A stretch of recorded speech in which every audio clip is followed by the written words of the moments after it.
আসসালামু আলাইকুম, আমি মোহাম্মদ ইমরুল কাউসার। আমার লাইটস অফ লাইফ চ্যানেলের পক্ষ থেকে আপনাদেরকে স্বাগতম জানাচ্ছি। আজকে আমরা আমাদের গুগল শিট ফুল বাংলা টিউটোরিয়ালের তৃতীয় পর্ব নিয়ে আলোচনা করব। তার আগে আমাদের দুইটি পর্ব গিয়েছে, একটাতে হচ্ছে গুগল শিট কিভাবে ওপেন করব এবং আরেকটা পর্বতে গুগল শিটের কিছু মেনু নিয়ে আমরা আলোচনা করেছি। তো আজকে আমরা যেটা নিয়ে আলোচনা করব সেটা হচ্ছে গুগল শিটের ভিতরে একটা ছোট টেবিল তৈরি করব আমরা, ডাটা টেবিল, যেটাতে আমরা ডাটাগুলো রাখবো আর কি, 4টা 5টা কলাম বা রো নিয়ে এরকম। তো চলুন আমরা আমাদের ব্রাউজার থেকে ফার্স্টে আমরা আমাদের গুগল শিটটা ওপেন করে নেই। তার আগে দেখিয়েছিলাম আমরা জিমেল থেকে কিভাবে আমাদের গুগল শিটটি ওপেন করব। তো আমরা গুগল শিটটিকে একটা ড্রাইভ একটি ফোল্ডার করে এখানে রেখে দিয়েছি। আমরা আর জিমেল থেকে ওভাবে গিয়ে ওপেন করতেছি না, ডিরেক্টলি আমি ব্রাউজার ওপেন করে এখানে ক্লিক করে গুগল শিট চলে এসেছি।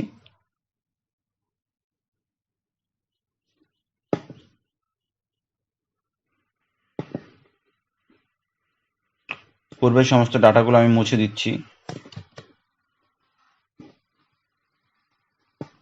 অথবা আমি আরেকটা শিটই নিয়ে নিই নতুন।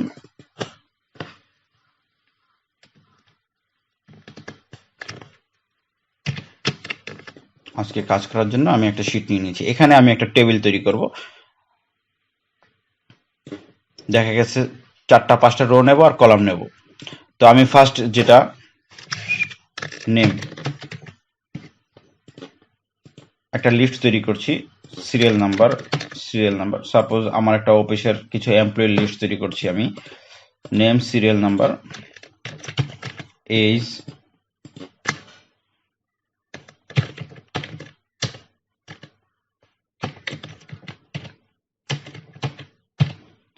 ডিপার্টমেন্ট। আমি চাইলে আমার যেই ফ্রন্ট ইউজ করতেছি সেটা আমি চেঞ্জ করে নিতে পারবো। এখানে ফ্রন্ট চেঞ্জ করার অপশন আছে, সাইজও চেঞ্জ করতে পারবো।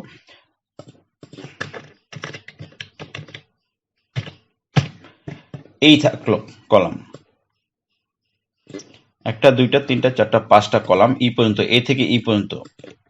আমি এই পাশে একটি কলাম একটু স্পেস রেখে দিলাম ছোট করে সুবিধার জন্য দেখতে।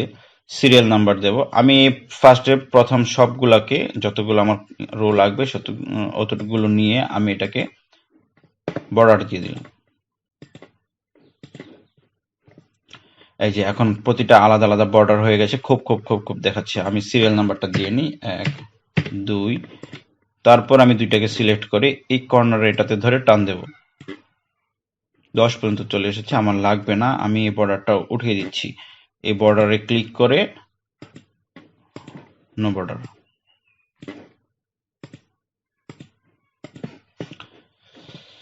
নেম আমি দিলাম এ বি, যেহেতু এটা সিরিয়াল অনুযায়ী আছে, আমি টান দিলে বাকি ওয়ার্ডগুলো চলে আসবে। এজটা আমি আমার ইচ্ছে মতন দিলাম 35, 24, 62।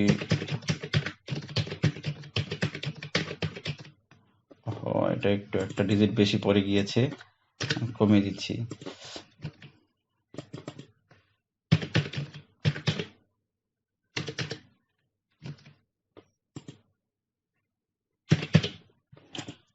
এজ,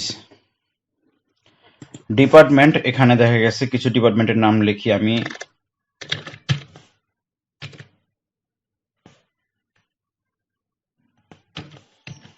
অডিট, সেলস,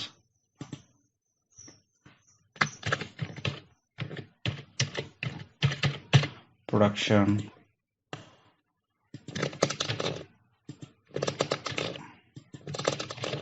আমি এগুলোকে ফিল করে নিচ্ছি সবগুলা, কারণ এত ডিপার্টমেন্ট তো লেখা সম্ভব না।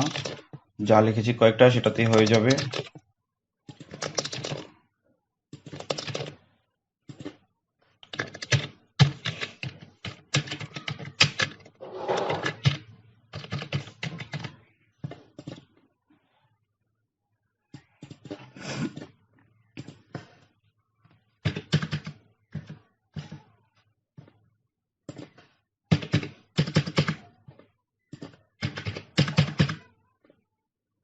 আমি আনুমানিক একটা ডাটা দিয়ে দিচ্ছি জাস্ট আপনাদেরকে দেখানোর জন্য। টেবিল,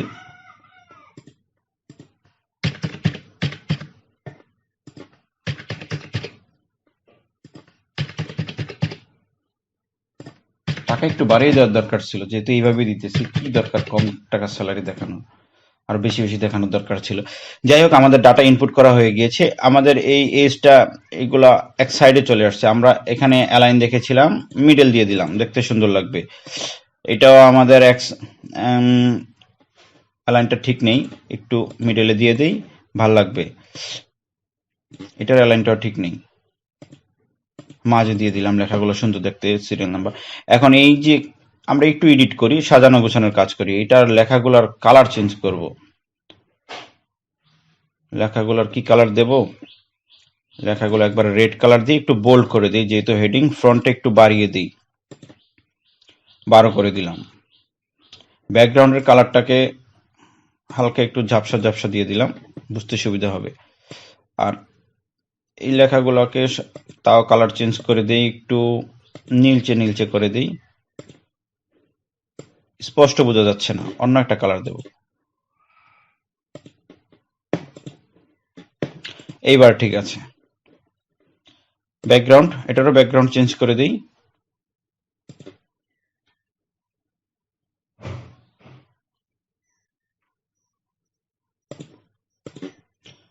হ্যাঁ, এখন উপরে একটা আমার আরেকটা রো দরকার, আমি রোটা নেব, right button, sorry,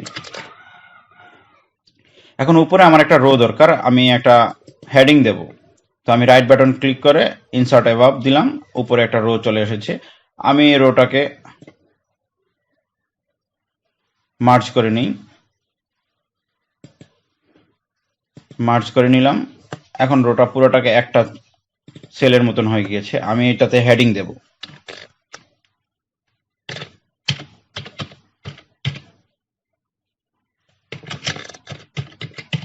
employee list.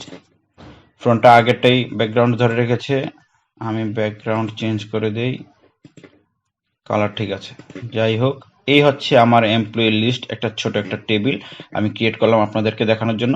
ঠিক এইভাবেই আপনারা বর্ডার দিয়ে কালার করে, text colour, background colour, serial অনুযায়ী যেগুলো দরকার সিরিয়ালে টেনে, যেগুলো দরকার ডাটা ইনপুট করে আপনারা আপনাদের পছন্দ মতন ডাটা টেবিল তৈরি করে নিতে পারবেন।